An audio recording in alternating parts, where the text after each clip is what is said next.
Tú fuiste el verbo en el principio, unigénito de Dios. El misterio de tu gloria, revelado en tu amor. Cuán hermoso su nombre es, cuán hermoso su nombre es, el nombre de Jesús, mi Rey. Cuán hermoso su nombre es, nada se iguala a él. Cuán hermoso su nombre es, no hay otro nombre. Buenos días, queridos hermanos. ¿Cómo están? Buenos días a los adolescentes que están por allá. Sí, presten atención acá, no se distraigan. Contento una vez más de poder compartir con ustedes este culto, adorar a quien se lo merece, nuestro Señor. ¿Amén? Amén. Siento la mirada de Miguel ahora más penetrante, ahí que está con cirugía. Somos invitados, mis hermanos, a seguir en el capítulo 11 de Juan, en esta historia que hemos tocado en los últimos dos sermones, acerca de Marta, María y Lázaro. Corresponde hoy Juan capítulo 11, versículos 28 al 44. Voy a pedir a tres voluntarios, nuevamente, pero los vamos a leer ahora, que me puedan ayudar a dar lectura a estos textos. ¿Quiénes serían? Levante la mano, por favor, para que no nos perdamos. Los voluntarios. Ya, Josué 1, ¿alguien más? César y Felipe. Perfecto. Entonces comienza Josué, versículo 28 hasta el 32. Luego continúa César. Ahí yo le doy el pase. Del 28 al 32, Josué, por favor. Juan 11, versículos 28 al 32. Y habiendo dicho esto, se fue y llamó a su hermana María, diciéndole en secreto: el maestro está aquí y te llama. Tan pronto como ella lo oyó, se levantó rápidamente y fue hacia él. Pues Jesús aún no había entrado en la aldea, sino que todavía estaba en el lugar donde Marta lo había encontrado. Entonces los judíos que estaban con ella en la casa consolándola, cuando vieron que María se levantó deprisa y salió, la siguieron, suponiendo que iba al sepulcro a llorar allí. Cuando María llegó a donde estaba Jesús, al verle, se arrojó entonces a sus pies, diciéndole: Señor, si hubieras estado aquí, mi hermano no habría muerto. Gracias, Josué. César, del 33 al 37, por favor. Jesús entonces, al verla llorando, y a los judíos que la acompañaban, también llorando, se estremeció el espíritu y se conmovió. Y dijo: ¿Dónde le pusisteis? Le dijeron: Señor, ven y ve. Jesús lloró. Dijeron entonces los judíos: mirad cómo le amaba. Y algunos de ellos dijeron: ¿no podía este que abrió los ojos al ciego haber hecho también que Lázaro no muriera? Perfecto. Y Felipe, del 38 al 44, por favor. Jesús, profundamente conmovido otra vez, vino al sepulcro. Era una cueva y tenía una piedra puesta encima. Dijo Jesús: quitad la piedra. Marta, la hermana del que había muerto, le dijo: Señor, hiede ya, porque es de 4 días. Jesús le dijo: ¿no te he dicho que si crees, verás la gloria de Dios? Entonces quitaron la piedra de donde había sido puesto el muerto. Y Jesús, alzando los ojos a lo alto, dijo: Padre, gracias te doy por haberme oído. Yo sabía que siempre me oyes, pero lo dije por causa de la multitud que está alrededor, para que crean que tú me has enviado. Y habiendo dicho esto, clamó a gran voz: Lázaro, ven fuera. Y el que había muerto salió, atada las manos y los pies con vendas, y el rostro envuelto en un sudario. Jesús le dijo: desatadle y dejadle ir. Gracias, hermano. En lo personal, esta es una de las historias que más me fascinan, que más me encanta por lo que nosotros notamos acerca del Señor Jesucristo. Alguien cercano, alguien que está atento a las necesidades y al sufrimiento de los suyos. Para aquellos que están tomando nota, para los adolescentes también, el propósito de este sermón es mostrar que Jesús tiene el poder sobre la muerte. Y quiero invitarles a que podamos observar 3 escenas de estos textos. La primera escena, o el primer tema que nosotros encontramos acá, es que cuando Jesús llama, somos invitados también a observar cuando Jesús llora. Y somos invitados también a observar cuando Jesús da vida. Vamos a nuestro primer punto. Cuando Jesús llama, solo para que recordemos, habiendo dicho esto, fue y llamó a María, su hermana, diciéndole en secreto: el Maestro está aquí y te llama. Esta es nuestra primera escena. Y aquí vemos una tremenda verdad, queridos hermanos, que Jesús busca a los suyos en medio del dolor, la angustia y el sufrimiento. Nuestro Señor llama con ternura a aquellos que están sufriendo. Y quiero que con este espíritu vayamos entrando en nuestra historia. El Señor ya había tratado con Marta, y eso los vemos en los sermones anteriores. Ahora era necesario tratar también con María. Versículo 29 y 30 dice: ella, cuando lo oyó, se levantó deprisa y vino a él. Jesús todavía no había entrado a la aldea, sino que estaba en el lugar donde Marta la había encontrado. María entonces, al oír que el Maestro la llamaba, se levanta rápidamente. Y esto está escrito por algo. Porque María tenía un corazón dolido. Y solamente al oír que el Maestro, su Señor, la llamaba, ella fue a él en busca de consuelo. Su reacción no es de duda, sino de fe. Sí, de fe. Una fe herida, pero una fe que responde al llamado de su Señor. Los judíos que estaban alrededor, que estaban con ella en casa, supuestamente consolándola, acompañándola por este momento tan triste y tan difícil, al verla levantarse tan deprisa y salir, piensan que iba a la tumba. Eso nos dice el versículo 31, que iba a la tumba, ¿a qué? A llorar. Es lo más lógico, que alguien que está sufriendo pueda llorar por sus seres queridos. Pero María no va a la tumba. ¿A dónde va? Al autor de la vida. Va a donde su Señor. Y no debemos pasar por alto, mis hermanos, que María, según el texto en el versículo 20, un poquito más atrás, se nos dice que ella había permanecido en casa. El versículo 20 se detiene en decirnos: María se quedó en casa. Y nosotros podemos suponer acá que se quedó en casa paralizada por la tristeza, el sufrimiento y el dolor. ¿No les ha pasado a ustedes que en algunos momentos en donde están completamente tristes no tienen ganas de hacer nada?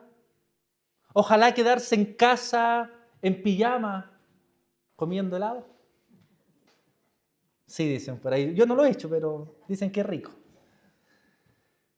Su hermano había muerto y con él muchas de sus esperanzas, como mencionó nuestro hermano Felipe el sermón pasado. El que se muriera el hombre, su hermano, les traía consecuencias negativas. Pero ocurre algo paradójico. La casa donde estaba María estaba llena de supuestos acompañantes que la estaban o querían consolarla. Pero el texto nos dice que ninguno de ellos pudo consolarla, porque María estaba en un estado de depresión. Solo cuando escucha que Jesús le llama, ella se levanta. Encuentra una razón para levantarse. Encuentra una razón para continuar. Y así actúa la gracia en nuestras vidas. El llamado de Cristo despierta el alma que el dolor había detenido. Y no nos equivoquemos aquí, mis hermanos. No es la fuerza de María. No es que María tuvo fuerzas por ella sola, sino que fue la voz del Maestro quien la levantó. Versículo 32 dice, María cuando llegó donde estaba Jesús, al verle se postró a sus pies, diciéndole, Señor, si hubieses estado aquí, no habría muerto mi hermano. Y yo no sé si ustedes recuerdan a María, a esta María. ¿Dónde estaba siempre? A los pies de Jesús. Siempre la vas a encontrar a los pies del Maestro. Cuando estaba el Maestro enseñando, cuando Jesús estaba enseñando, ¿dónde estaba? A los pies del Maestro. Cuando lo unge, ¿dónde estaba? A los pies del Maestro. Ahora que está triste y llena de dolor, ¿dónde está? ¿Dónde está? Les pregunta. A los pies del Maestro. Y esto nos enseña, mis hermanos, que en todo tiempo estemos tristes, estemos gozosos, estemos felices, estemos agradecidos, estemos turbados por las dificultades, debemos ir a Cristo y a su hermosa presencia. Es en el mejor lugar donde podemos estar, con nuestro Señor, a sus pies, contemplando su hermosura. La frase que María dice, Señor, si hubieses estado aquí, mi hermano no habría muerto, no es una acusación, sino una confesión de fe entremezclada con dolor. María cree que Jesús tiene poder, pero su fe no alcanza a comprender que ese poder trasciende lo que es imposible para el hombre. El poder de Jesús trasciende la muerte misma. Su fe es real, pero limitada, incompleta, como la nuestra. ¿Se dan cuenta que Jesús no la reprende?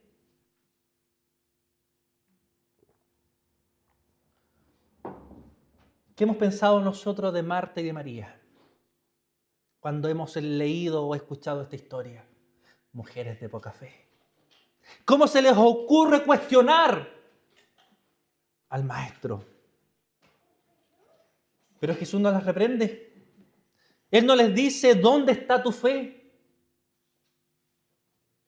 ¿Cuántas veces nosotros también somos como María? Yo no dudo, mis hermanos, que ustedes crean en Dios. Creemos en Dios.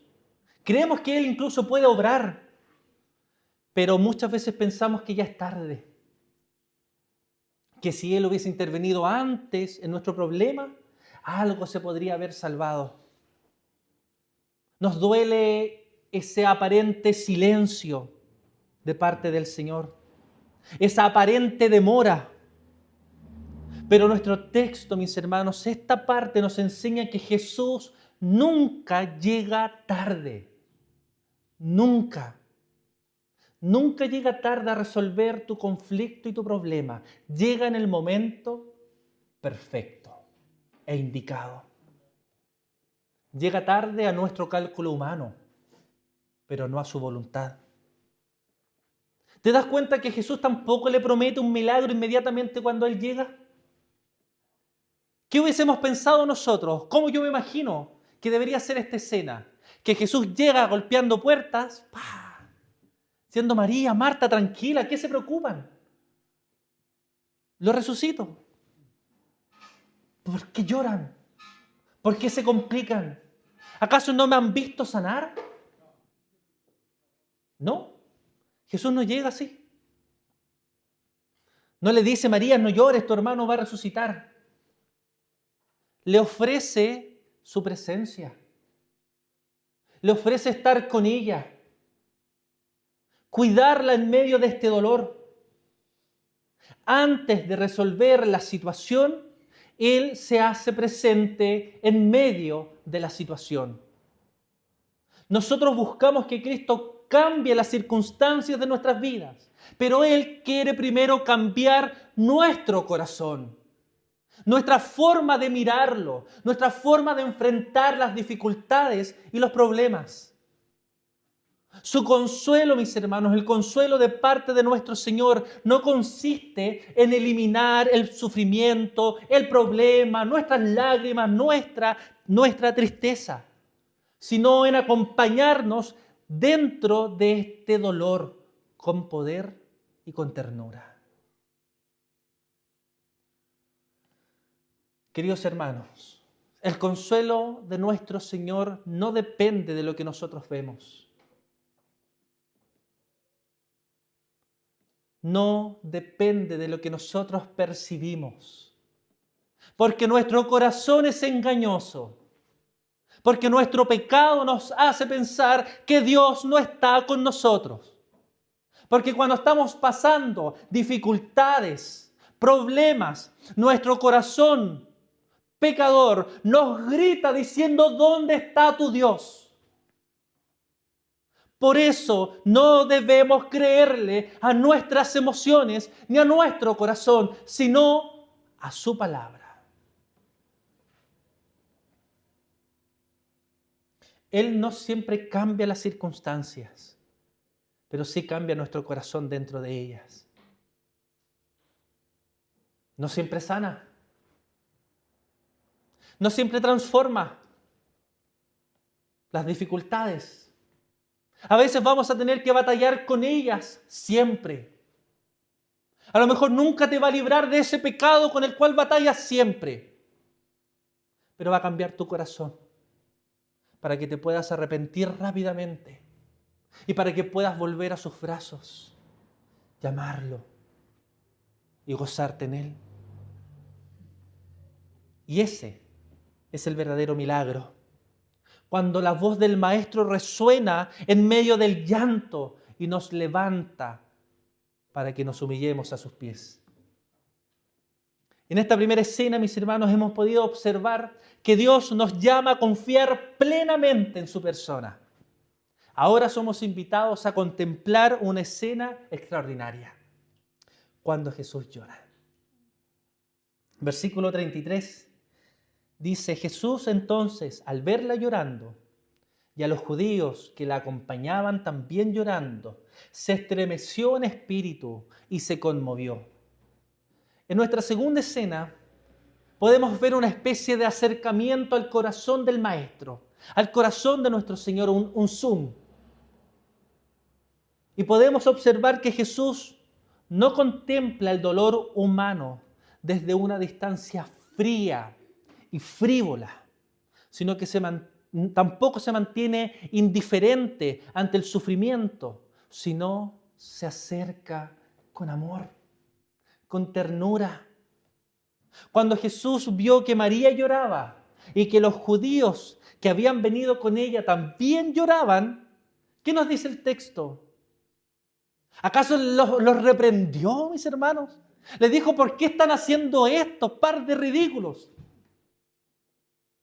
¿O más bien se conmovió profundamente en el espíritu? El dolor y las lágrimas de Marta, de María, de los demás que estaban acompañando, conmovieron a Jesús. ¿Y no es lindo entonces saber, mis hermanos, que Dios ve las lágrimas del sufriente? ¿Acaso no es hermoso pensar que Dios ve tus lágrimas?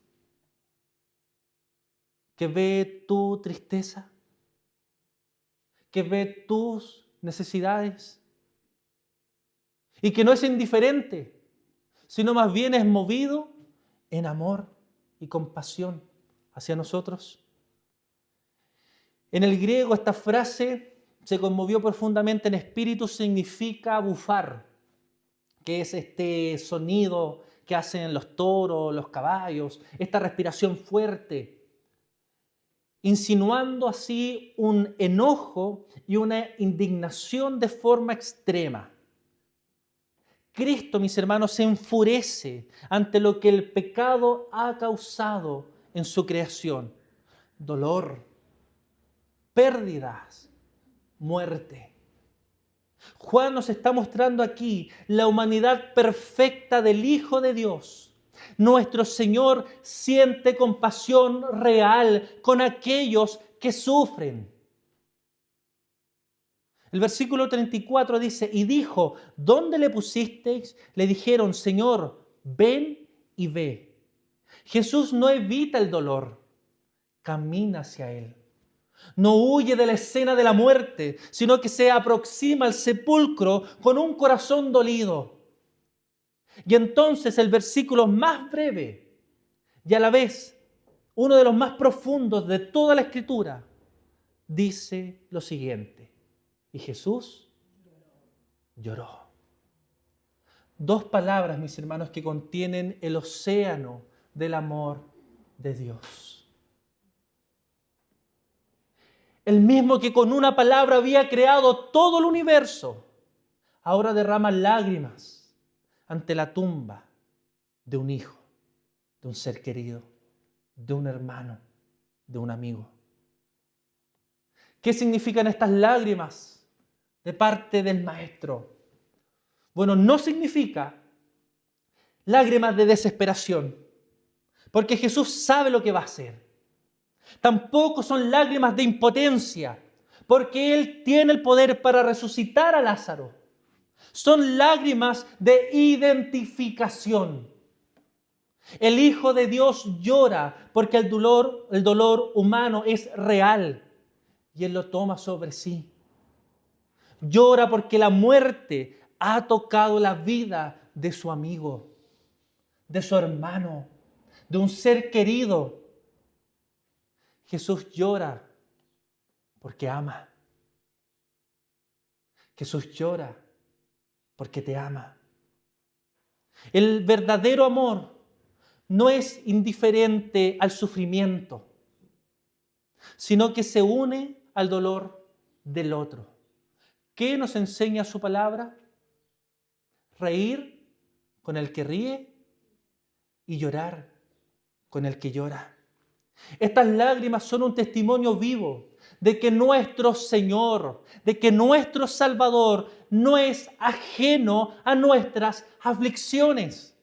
Mis hermanos, y yo no sé si tú has pensado y has profundizado en esto, pero su palabra en Hebreos 4:15 nos dice: no tenemos un sumo sacerdote que no pueda compadecerse de nuestras debilidades, sino uno que fue tentado en todo según nuestra semejanza, pero sin pecado. Tenemos un Señor que conoce lo que pasamos, que puede sentir nuestro dolor porque Él también lo sintió, que nos entiende, mis hermanos, cuando somos tentados, que está con nosotros a pesar de nuestra incertidumbre, porque Él nos entiende. Por eso cuando tú lloras, Jesús comprende tus lágrimas. Jesús comprende tu aflicción. Jesús comprende tu dolor. Jesús comprende tus dudas. Porque Él también las conoció. Y a pesar de que conoce tus dudas, tus luchas, tus pecados, tus dificultades, tus lágrimas, tus cuestionamientos, Él está contigo siempre. Versículo 36 y 37. Dijeron entonces los judíos: mirad cómo le amaba. Y algunos de ellos dijeron: ¿no podía este, que abrió los ojos al ciego, haber hecho también que Lázaro no muriera? Las multitudes interpretan las lágrimas de Jesús de cualquier manera. Algunos dicen: llora por amor, por ternura, pero otros lo cuestionan y creen que es debilidad, que es impotencia. Y muchos de nosotros también miramos nuestra circunstancia como estos judíos. ¿Acaso no nos hemos preguntado por qué Dios no intervino antes en mi problema? ¿Por qué permitió que ocurriera esto? ¿Por qué me ha hecho pasar por tales circunstancias y tales dificultades? Nos cuestionamos. ¿Por qué el Señor nos hace pasar por tales cosas? Porque no entendemos que hay algo mucho más profundo, mis hermanos. Algo que Dios está obrando, algo que Dios está haciendo. Cuando nosotros decimos que Dios tiene un propósito bueno, no es simplemente un cliché, es algo real. Dios está obrando algo en tu vida a través de las circunstancias difíciles y complejas. Lo que nosotros vemos en nuestra historia es que Cristo está obrando algo mucho más grande, que su gloria sea manifestada en medio del sufrimiento.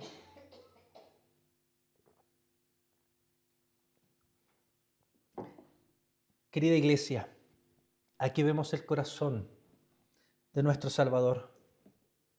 Jesús llora con los que lloran y se indigna contra aquello que nos destruye, el pecado. Pero su compasión no termina en simple simpatía, va acompañada de poder. Las lágrimas de Jesús anuncian la victoria sobre la muerte. Podríamos decir que esta escena es el preludio del milagro que está por venir. Por eso somos invitados a ver cuando Jesús da vida. Versículo 38 dice: Jesús, profundamente conmovido otra vez, vino al sepulcro.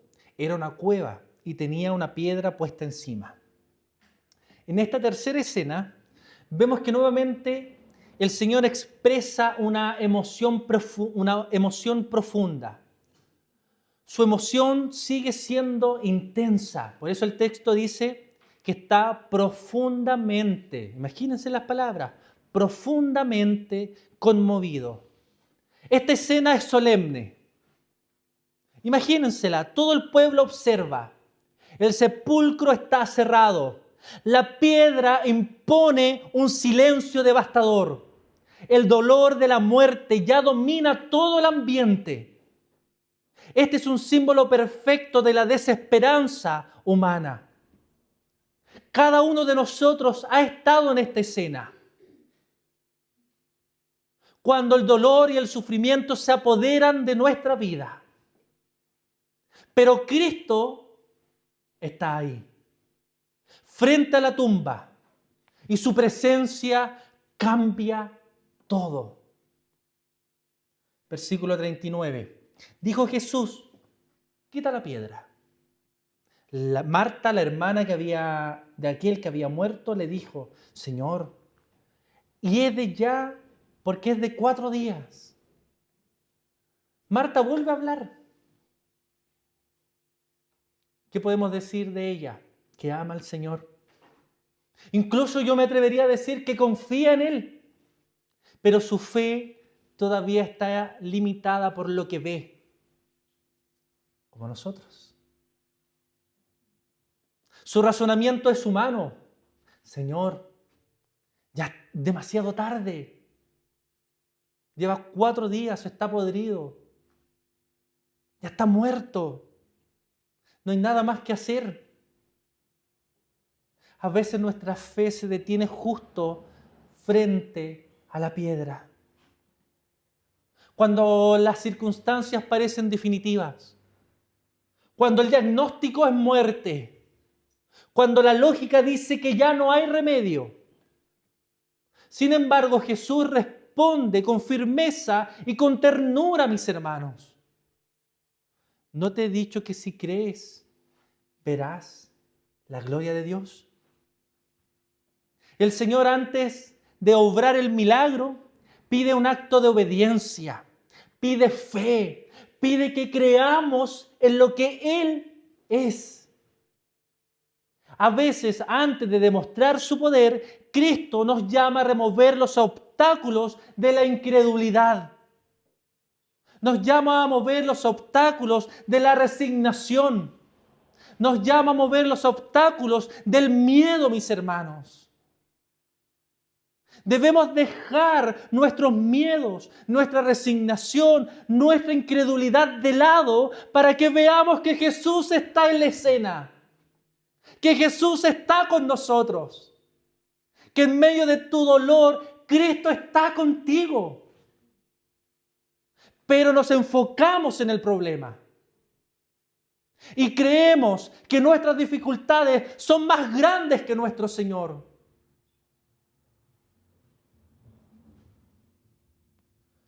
Lo que el Señor está diciendo es, no es tarde para remover la piedra.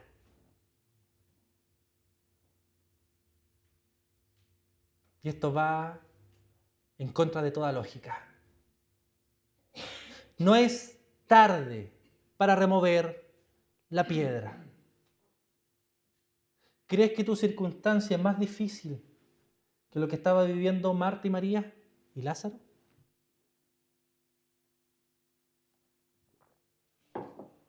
No es tarde para remover la piedra. Tú solo debes creer.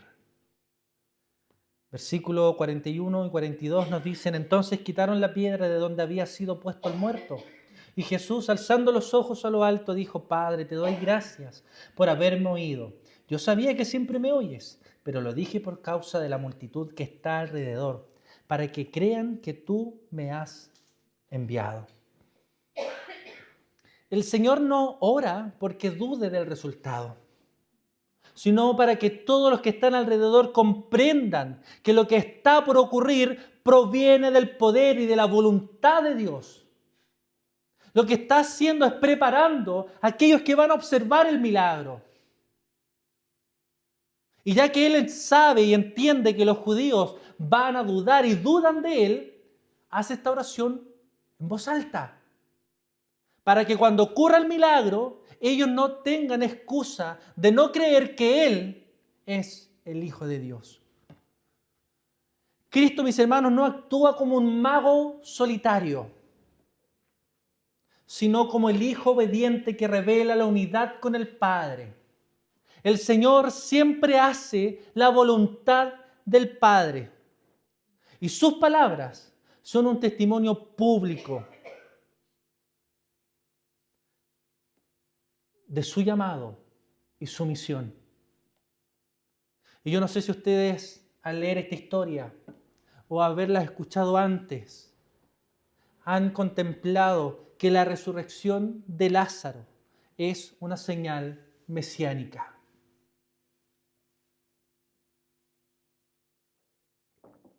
La resurrección de Lázaro es una proclamación viva de que en Jesús habita toda la plenitud de la deidad. Versículo 43. Y habiendo dicho esto, clamó a gran voz, Lázaro, ven fuera. Y con estas 3 palabras, el universo se detiene. La voz del Creador resuena dentro del sepulcro. No es un grito desesperado, sino una orden divina. No tuvo que repetir. Lázaro no dijo, no te escucho. Simplemente, mis hermanos, con 3 palabras, Lázaro se levantó.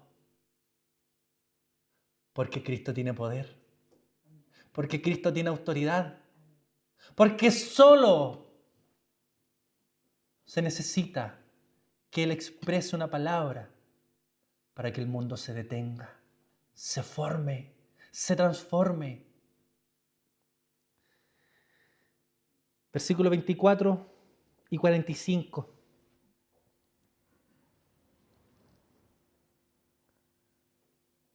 Y el que había muerto salió atada las manos y los pies con vendas, y el rostro envuelto en un sudario. Jesús les dijo, desatadle y dejadle ir. Y vamos a sumar el versículo 45 que dice, entonces muchos de los judíos que habían venido para acompañar a María y vieron lo que hizo Jesús, creyeron en Él. El propósito de todo este acontecimiento no es simplemente devolver a un hermano a sus hermanas. No es simplemente devolver a la vida a un amigo, sino revelar la gloria de Dios y llevar a muchos a la fe. El dolor de Marta y de María se transforman entonces en un testimonio vivo de lo que Dios puede hacer. El sepulcro, que es símbolo de la derrota, se convierte ahora, a través de este milagro, en un altar de adoración a quien se lo merece. Cristo entonces mostró que su poder no se limita a solo sanar cuerpos enfermos, sino que Él también tiene el poder y toda autoridad para resucitar y para hacer lo que es imposible para el hombre. Cada milagro de Jesús en este evangelio apunta a su obra final en aquella cruz y la resurrección de parte de nuestro Señor. En Betania, donde ocurre esto, en Betania, lo que ocurre acá anticipa lo que pronto hará consigo mismo: vencer la muerte. Vencer la muerte definitivamente. Querida iglesia, el mismo Jesús que llamó a Lázaro sigue llamando hoy. Su voz sigue resonando fuerte: ven fuera. Él sigue llamando a los muertos a salir. Que nuestras vidas, que nuestras iglesias, que nuestras familias sean testimonios de ese poder que restaura, vivifica y glorifica al Padre. Porque cuando Cristo habla, la muerte se rinde. Porque cuando Cristo habla, todo se pone debajo de sus pies. Porque todo es de Él, por Él y para Él. A Él sea la gloria por los siglos. Amén. Demos gracias al Señor. Amado Dios,